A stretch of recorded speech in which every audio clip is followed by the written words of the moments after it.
from a very chilly Johannesburg, I'm Paul Rotherham, and a very warm welcome to you to this another edition of the Coaching Hour podcast. I'm joined once again by Mareka from Coaches Network South Africa. Hello, Mareka. Hi. And I'm sure Mary will be here as well. Unfortunately, her connection is on and off. So she's here and gone and here and gone. If she does suddenly appear on the screen, you know why. We have a wonderful guest, proving once again that I always seem to be the thorn among the roses. Mareka, Kim is joining us today. Yes, thank you, Paul. We have a very special guest today. Kim Everett is the CEO and founder of the Neurocoach and Mentor Institute and Neuro Business Institute. And we're going to talk about a topic that I'm very passionate about as well, this neurocoaching thing in life and business. Now, Kim, you slightly, gave me a little bit of background, why you do what you do and how you got on this journey. But I want you also to share with our listeners, who's Kim and what do you do and how did you get on this journey to be the founder of the Neurocoaching Institute? Morning, Paul. Morning, Mareka. I always say I have two versions, so let me give you the short of both. The one version is a very personalized one. You know, where I grew up in a small town, and as I navigated life, I always became very fascinated by watching us humans and how we do our humaning, how we do our heading and our hearting and our gutting, because we actually do have three brains, by the way, latest neuroscience findings, actual brains. And how are we doing our, then I didn't know, heading, hearting, and gutting, but how were people doing their stuff and why in the same ecology and similar surroundings in the same country and the same government sphere, do people show up differently? Why do some constrict and hide away? Why do some struggle to navigate? And why do others just become outliers and achieve in the same circumstances? So since I can remember, it's really been a fascination to me. And then from a humaning and spirit point of view, how is it that not everybody finds abundance in their thoughts and their emotions and what they achieve? So I became fascinated from an early age in this. And later on, I made a career of it. I traveled the world to find out about training and coaching and mentoring and human behavior. And I also realized, which I'm going to end this off with, that we can remain fascinated and we can research and we can think and we could even write books, which is a very high value to me, is reading. But if we don't put it into a tangible form where people can take away learnings and techniques and teachings to navigate their humaning and lifing differently, it's still quite static, right? And that's where I got into actually authoring coaching and mentoring certifications, qualifications for people to become coaches and specifically neuro coaches, and then to pay that forward to assist anybody that comes their way in how to do this differently to step into our abundance, yes, which is already out there. So I guess the question for me always was, what is stopping us? What is blocking us to step into achieving whatever we put our minds to? Thank you so much, Kim. And you've been doing this for quite some time. When did you find this business? It started off with a business called the Kim Coach Partnership, where I decided to build my brand, to have a voice out there. And then about 8 years ago, if I'm right, my staff always said, Kim, don't give figures and numbers and timelines, because I mess it up. I think it was about 8-9 years ago where the Neurocoach and Mentor Institute was branded and started under that banner, as well as the Neuro Business Institute, which works with businesses in neurocoaching and training, and the other one certifies and qualifies coaches. Okay. And we've spoke to a lot of coaches over the years, many interviews with different modalities and so forth. What makes neurocoaching different from life coaching, for example?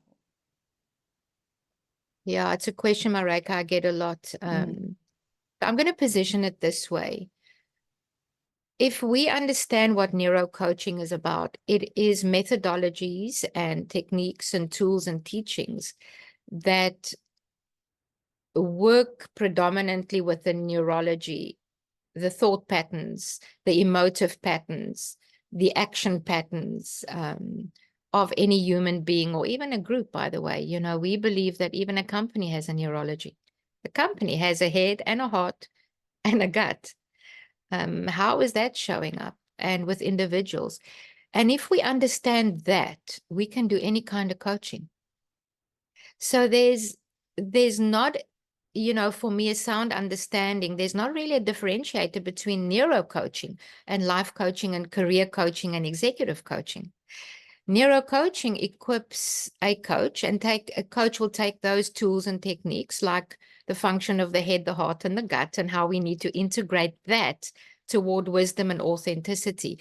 By the way, the only way we get to wisdom and authenticity is by integrating the head, heart, and gut.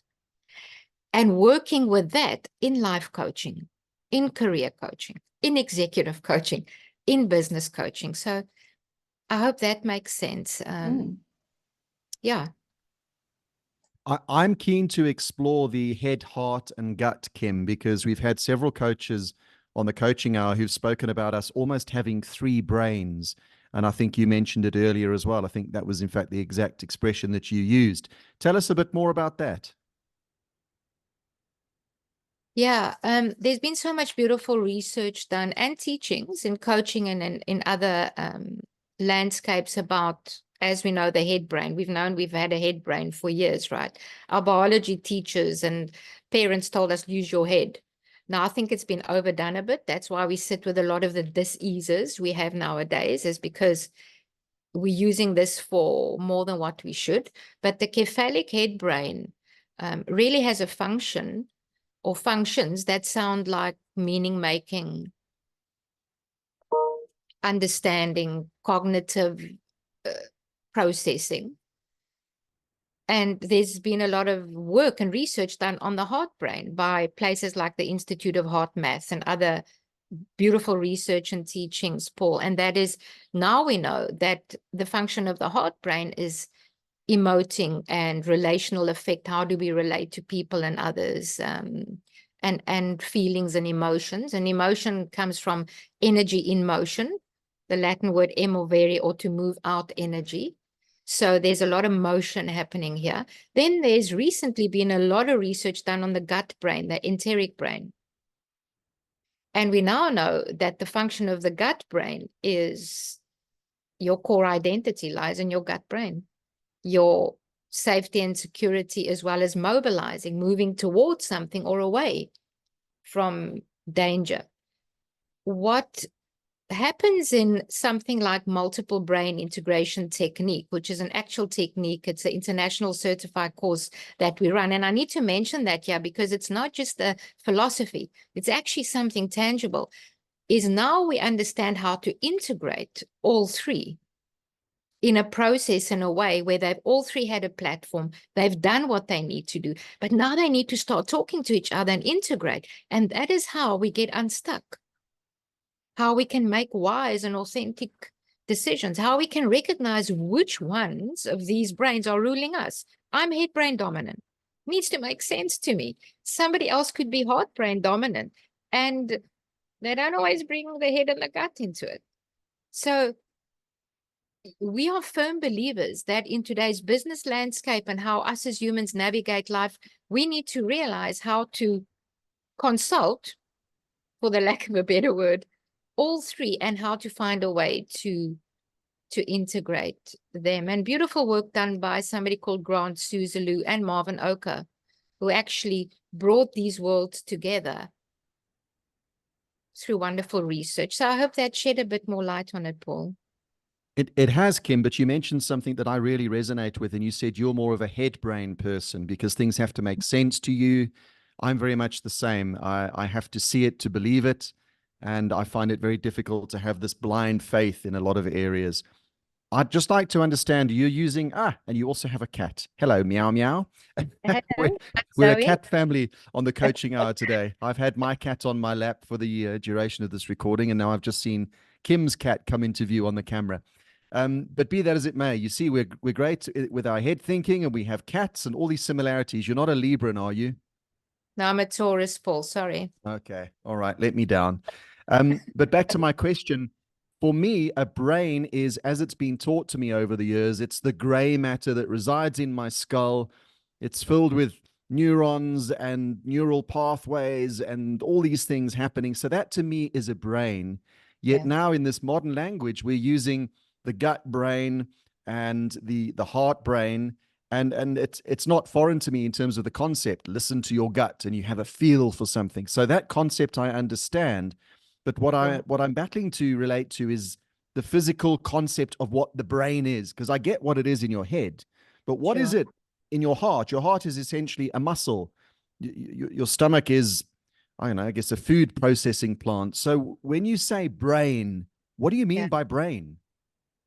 And I purposely use the word brain to ignite the questions that you've just posed to me, because it's been a conditioning of understanding that the gray matter here, and because we've been educated and conditioned with the understanding that it's okay to call this a brain because it's a brain and it has gray, mushy stuff, but it has memory access and it has glial cells and it has neurons and it has firing and it has circuitries. It has a whole lot of stuff that over many years we now have proven it's got a brain. It is a brain. So now comes a lot of research that says, but the heart is a cardiac brain. But the only way we can say it's a brain, same with the gut, is that it needs to have what constitutes a brain, right? And we do know that now. Because we know this is a brain, we know it's circuitries and it's firing and it's memory access and it's glial cells. It has been proven now that all of that is present in the heart, but the heart is just a red mushy thing. The gut is just, I don't know, I'm not a doctor, green, yellowy, mushy stuff. I don't know, intestines. But that is just the physiology of it. Just like this is gray, mushy stuff. We now know that there are cells in the gut, there's neural firing, although it looks a bit different in neuron count in the head to the heart to the gut. We still have everything that is needed in each one of these to conclusively now say that they are brains. And there are thousands of papers on this. But because they have different functions, the amount or count of neurons is different because of the functioning here that is meaning making and comprehension. And this is emoting and values. It is different. But we say in embit or embraining, the heart leads. That's why in the technique that is taught, and and I must manage now what how much I say, because it's a whole technique and I don't want to confuse listeners and viewers. We start with the heart and we end with the heart because the heart leads. And there's scientific proof why we say the heart leads. But it's been kept, Paul, right, out of business, out of life.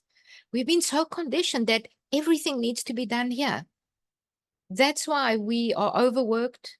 We try and make sense of things that should be hard stuff or listen to the gut. And I think, and that's why I'm so grateful for what I'm doing here. The time is now that we realize a lot of the stuff that is happening in our lives and diseases in the world is because we're not integrating all the centers of intelligence. They are flexible, intelligent centers, each one of them.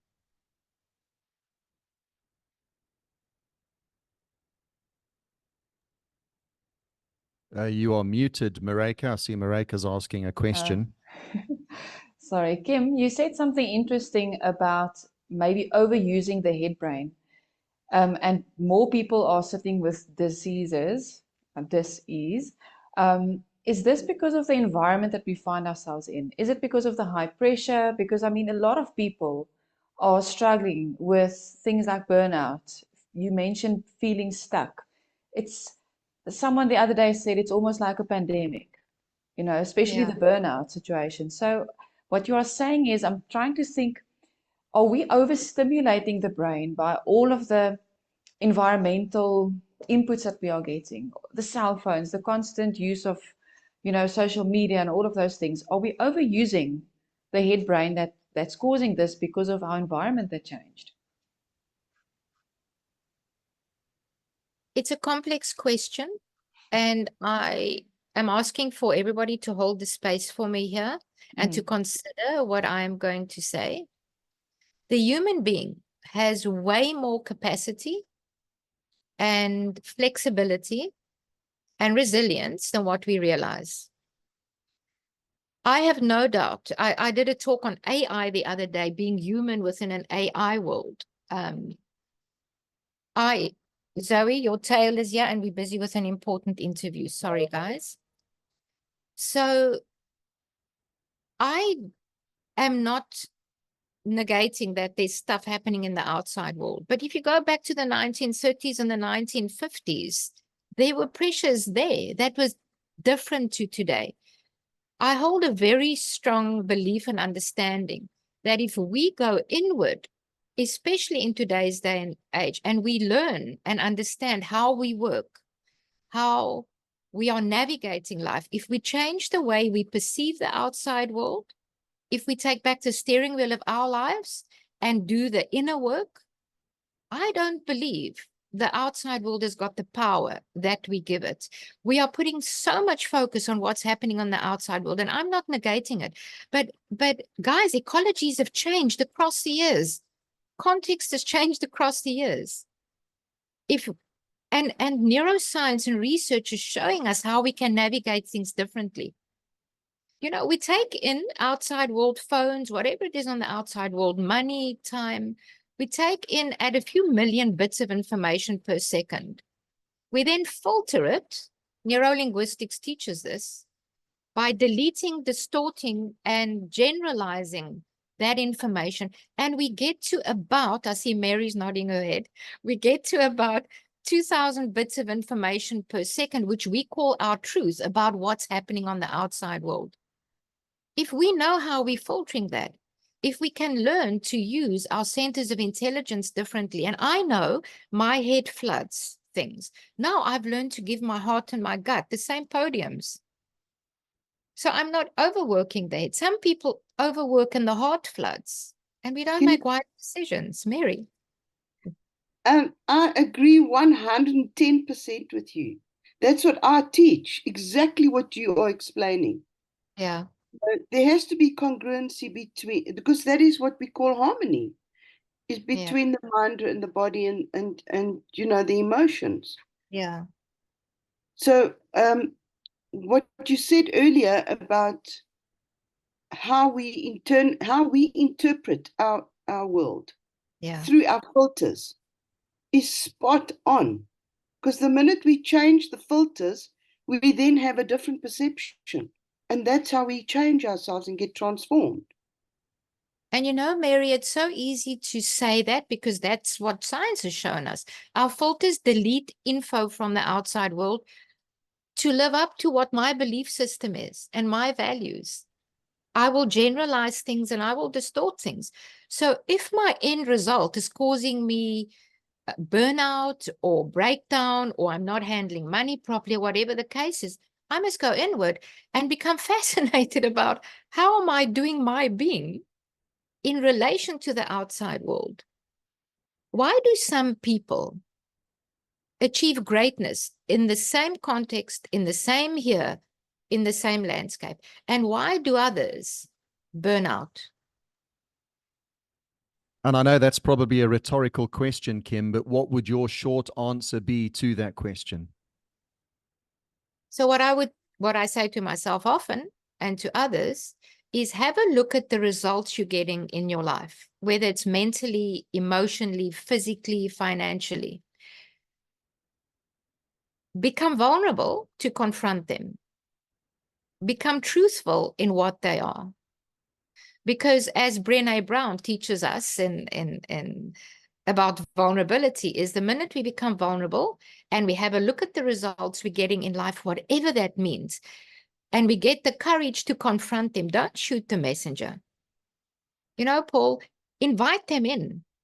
Stand naked in front of the mirror and say, this is the truth in all areas of my life.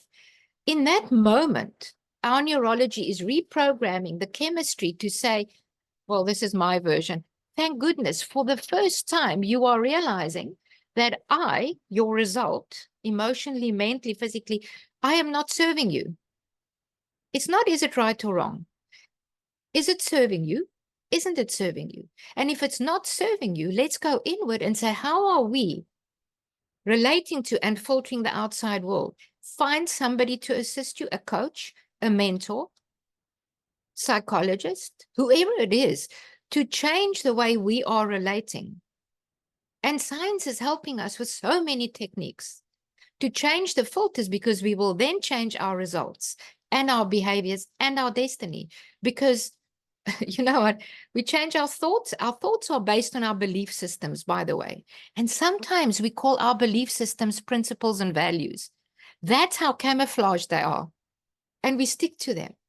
So if we change our thoughts, consult where our belief systems come from, sometimes even from our parents. We change our thoughts, we change our story, we change our chemistry, neuroscience fact, we change our behavior and our destiny. It's a process, but it starts inside. We need to stop blaming the outside world, the economy, the government, not having a degree, you know, whatever. Am I allowed to use a spicy word here? Go on. Okay. Whatever shitties and cuckies we tell ourselves, our stories, are they serving us? And we all do that. We all do that. It reminds me of the band Roxette in the 1980s. They had a beautiful love song as a hit called Listen to Your Heart. Yes, And just thinking about it now, it's obviously it's a love song and it's about being in love and finding someone who you love. But I think we could all do with more of that in our lives. As Mareka said just a few minutes ago, the emphasis has largely been on our head, your IQ and your EQ and how clever you are and what degree you have. And there hasn't really, certainly in my circle of life, there hasn't really been any focus at all on heart or gut. So yeah, that song from Roxette just came to mind, and I'm sure there's a song somewhere that relates to listening to your gut and following your gut as well. We don't have these expressions for nothing, you know, your gut instinct and follow your gut. Those came about, I would imagine, because people realized, hang on, there's more to this organ than what is first perceived. Yeah. And let's think about this, Paul. We all have goals. We understand them. We do the vision board. We dissect the goals. We write them down. They make sense to us. We feel in our heart somewhere, you know what? It's a value to me. I deserve this, and I want this for my family, and I want this for my life. So we emoting that. But next year, we still haven't mobilized, because mobilization lies in the gut, toward reward and away from danger. Could it be something in my core identity, in my gut, what I'm afraid of, what I think people are going to think, where I come from and what my family are going to think, and judgment? And if we can possibly then work a little bit more on the self-love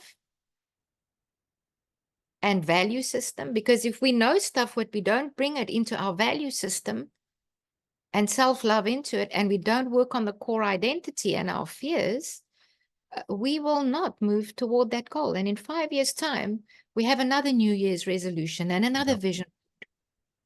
Knowing about it and not acting on it is actually as good as not knowing about it. 100%. Absolutely, yeah. Wayne Dyer used to say, when you are without, look within. And yeah, Mary. That explains exactly what.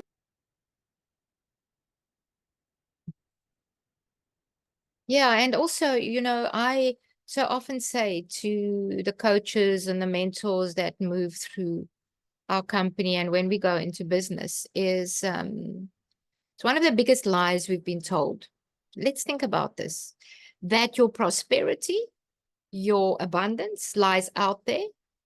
So we travel through life looking for it in a degree and another course and a person and the government that needs to check. Why am I harping on the government? Maybe because I queued for 2 hours the other day. But be that as it may, it's not there. It's the greatest lie we've ever been told.